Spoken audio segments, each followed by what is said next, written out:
तख्ती नंबर 16 लफ्ज़ अल्लाह का कायदा कि लफ्ज़ अल्लाह जिस जगह पर आता है तो उसे किस तरह से पढ़ते हैं, ये हमने लास्ट वीडियो में बिल्कुल अच्छे तरीके से समझ लिया है। और आज का हमारा सबक है तख्ती नंबर 17 आयत करने का कायदा, यानी कि कुरान पाक को पढ़ते वक्त कहाँ ठहरना चाहिए और जहाँ हम ठहर रहे हैं पढ़ते पढ़ते किसी आयत पर अगर आधी आयत हो गई हो तो हमें रुकना है, तो हमें किस तरह से रुकना है, यहाँ पर आज हम बिल्कुल अच्छे तरीके से समझने वाले हैं। तो चलिए पढ़ते हैं। बिस्मिल्लाहिर्रहमानिर्रहीम, तख्ती नंबर 17 आयत करने का कायदा। ऐसे गोल निशान को आयत कहते हैं। ये जो आप देख रहे हो गोल निशान, ये बारीक, ये वाला, तो इस तरह के निशान कुरान पाक में हर आयत के बाद हैं। जब आयत मुकम्मल हो जाती है, आयत ख़त्म हो जाती है, तो हर आयत के लास्ट में इस तरह का निशान होता है। तो हमें ज़्यादातर कुरान पाक को पढ़ते वक्त आयत ब आयत रुकना चाहिए। एक आयत पढ़नी चाहिए, फिर रुकना चाहिए, रुक रुक कर, ठहर ठहर कर, इत्मीनान से, खूबसूरत अंदाज में पढ़ना चाहिए। ज़बर, ज़ेर, पेश, दो ज़ेर दो पेश पर आयत करना हो तो आखिरी हर्फ पर जज़म देकर सांस तोड़ देंगे। आयत कहते हैं किसी हर्फ को पढ़ते पढ़ते वहाँ पर रुक जाना। मसलन हम अगर कोई आयत पढ़ रहे हैं तो पढ़ते पढ़ते अगर दरमियान में हम रुक जाएं तो उसे वक्फ कहते हैं, उसे रुकना कहते हैं, उसे आयत कहते हैं। तो जब भी हम सांस तोड़ेंगे तो हम आखिरी हर्फ को साकिन करेंगे।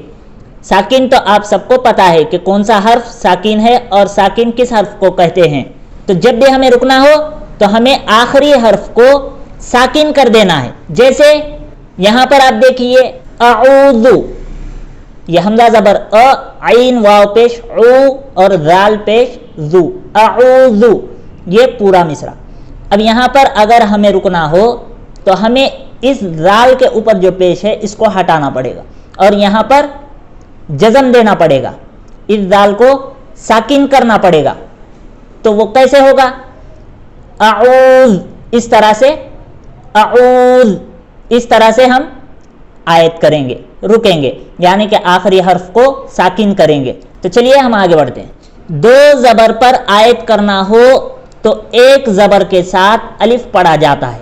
अगर आखिर हर्फ पर दो ज़बर की तनवीन आ रही हो तो अब उस पर अगर हमें रुकना है तो हम किस तरह रुकेंगे? एक ज़बर के साथ अलिफ लगाएंगे, जैसे कि यहाँ पर हमें दिया गया है। ये देखिए युसरन, या सिन पेश युस, रा अलिफ दो ज़बर रन, युसरन। तो यहाँ पर इस दो ज़बर के तनवीन पर हमें आयत करना है तो हम क्या करेंगे?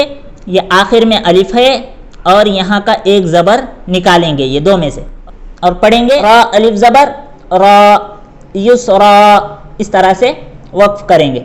और अगर हमें यहाँ वक्फ नहीं करना है, आयत नहीं करना है, रुकना नहीं है, तो फिर ये दो ज़बर के साथ आगे वाला हर्फ मिलाकर पढ़ा जाता है। तो हमें अभी जो कायदा दिया जा रहा है वो है आयत का। हमें बस यहाँ पर ऐसे निशानात पर रुकना है। तो जब रुकेंगे हम ऐसे निशानात पर तो वो हर्फ आखिर में किस तरह से अदा होगा, बस हमें आज इस तख्ती में यही समझना है। दो ज़बर पर आयत करना हो तो एक ज़बर के साथ अलिफ पढ़ा जाता है, जैसे अहदन से अहदा। मसलन अगर कहीं अहदन है, दाल दो ज़बर दन, तो वहाँ पर दाल अलिफ ज़बर दा, इस तरह से पढ़कर रुकेंगे। तो चलिए अब हम यहाँ पर आपको इसकी मश्क कराते हैं। अऊज़ु बिल्लाहि मिनश शैतानिर रजीम, इस तरह से ये पूरी एक आयत हो गई।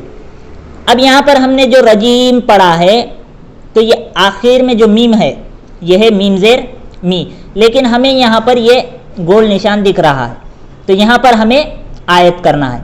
तो हम किस तरह करेंगे भाई? आखिर हर्फ को साकिन बनाएंगे, जीम, इस तरह से हम यहाँ पर आयत करेंगे। आखिर हर्फ को जज़म देंगे और यहाँ पर रुक जाएंगे। बिस्मिल्लाहिर्रहमानिर्रहीम। अब यहाँ पर भी हमें ये आयत दिख रही है, हमने इस मीम को साकिन किया और यहाँ पर वक्फ किया, यानी कि यहाँ पर आयत की, हम यहाँ पर रुक गए।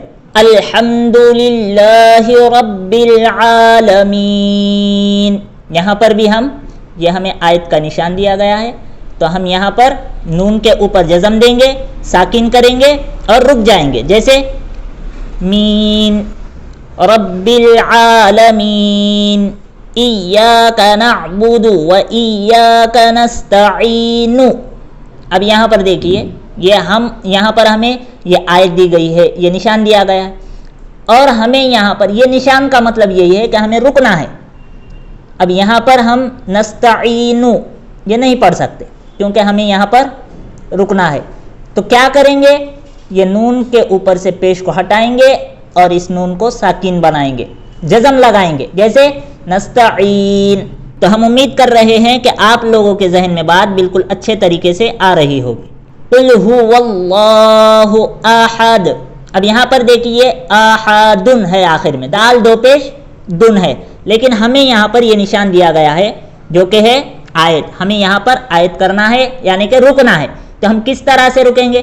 تو یہ دال کے اوپر جو دو پیش ہیں ہم ان کو ہٹا دیں گے اور اس دال کو ساکن بنائیں گے، دال کے اوپر جزم دیں گے، اور کس طرح سے پڑھیں گے؟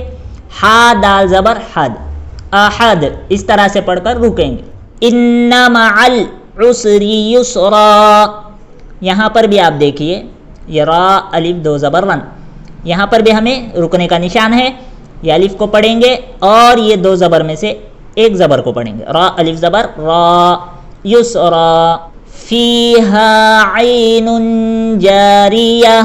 اب یہاں پر دیکھیے جاریتن، تا کے اوپر دو پیش کی تنوین ہے، اور جب بھی آخر میں تا آتا ہے تو اس کے اوپر اگر ہمیں رکنا ہو تو وہ تا ہا کی شکل لے لیتی ہے، وہ تا ہا کی شکل لے لیتی ہے، تو وہ تا نہیں پڑھی جاتی، پھر وہ ہا پڑھی جاتی ہے۔ جیسے دیکھیے یا زبر یا، تا دو پیش تن، یتن، اس طرح سے۔ لیکن اگر ہمیں رکنا ہے یا ہا زبر یا، جاریہ، اس طرح سے پڑھیں گے۔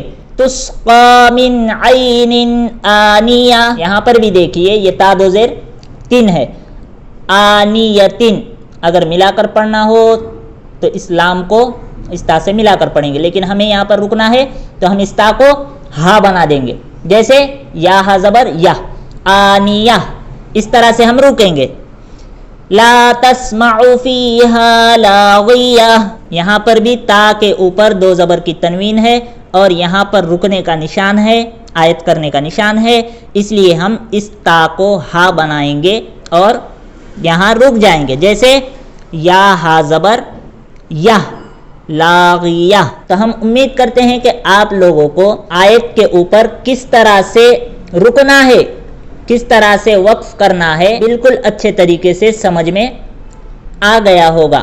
تو چلیے ملتے ہیں ہم اگلی ویڈیو میں ایک نئے سبق کو لے کر، جو کہ ہے تختی نمبر 18 تجدید مع تجدید، یعنی کہ ایک جملے کے اندر، ایک لفظ کے اندر اگر دو تجدید آ جائیں تو اس لفظ کو کس طرح سے ادا کرتے ہیں۔